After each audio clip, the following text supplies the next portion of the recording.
bold and brave. Choo-choo to Emily. Choo-choo to Gordon. The Thomas Summit on the Iron the Soldier. Choo-choo to Thomas.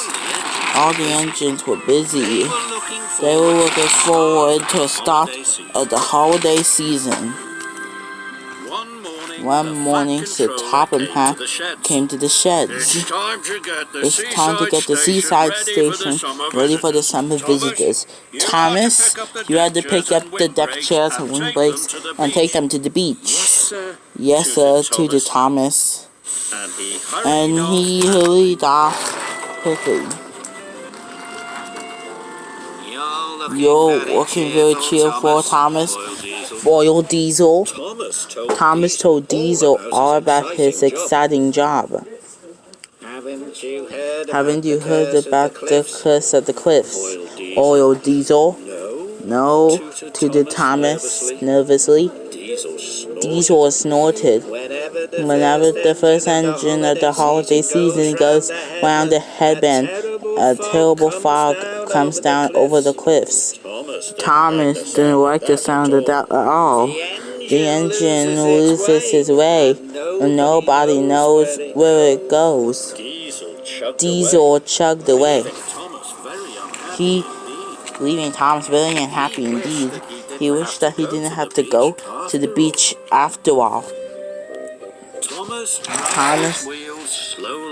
dragged his wheels slowly along the track. He was very worried. Finally, Thomas picked up the supplies. Workers had loaded his trucks with windbreaks and deck chairs. Thomas puffed slowly on his way. He was thinking about the curves and the cliffs. Suddenly, he saw Harold the helicopter.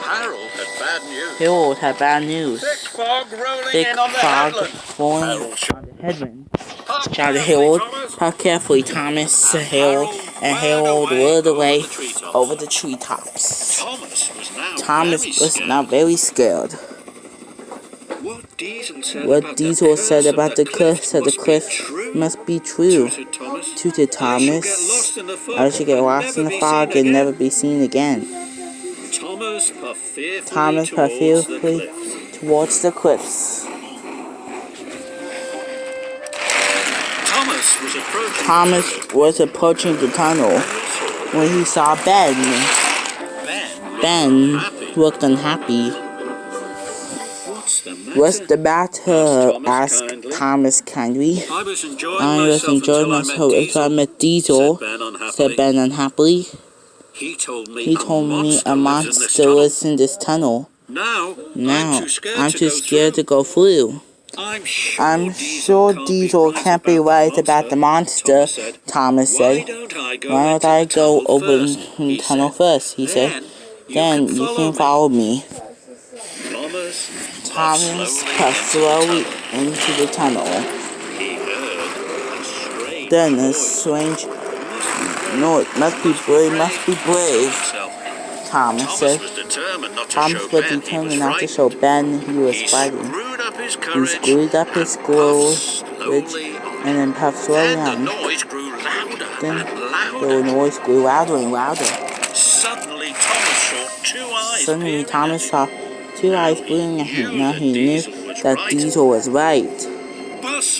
Bust my buffers, leashed Thomas. There is a monster.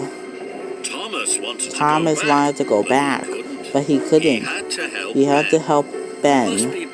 Must be brave, he shouted. Thomas had to go forward. As the smoke started to clear, Thomas saw that their eyes weren't eyes at all. They were lights. And the thud wasn't a noise made by a monster. It came from a machine beside the track. It was a generator to power the lights. Then, Thomas saw picks and shovels. He realized the workmen must be working there. Diesel was wrong. There was no monster in the tunnel after all, said Thomas. Soon Thomas came across the workers making tea. Thomas tooted to the workmen. Ben was also very relieved. "You're a very brave engine," said Ben. "Now I can finish my job." And he rolled away. Thomas was happy to help Ben. Then he remembered that he still had to get to the beach. And he remembered Diesel's warning about the curse at the cliffs.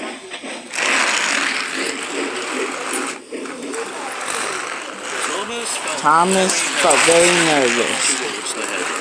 As he puffed towards the headland, and he stopped. "I can't go any further," Thomas tooted, and he began to reverse the way of the cliffs. Then he had an idea. If If Diesel was wrong about the monster in the tunnel, maybe he'll be maybe he'll be wrong about the curse of the cliffs. He puffed. He started to go forward again. I'm not afraid. But he stood quickly to the hand. The mist rolled away. The sun came out.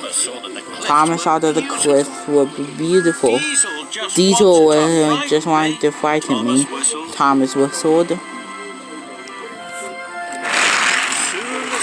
Soon the seaside station was up ahead, and as Thomas reached the other station on the bend, Thomas knew that soon the beach would be filled and happy holidaymakers. And he did not believe about the Diesel said about the cliffs. He reached Thomas in the future. Thomas would decide to believe in himself.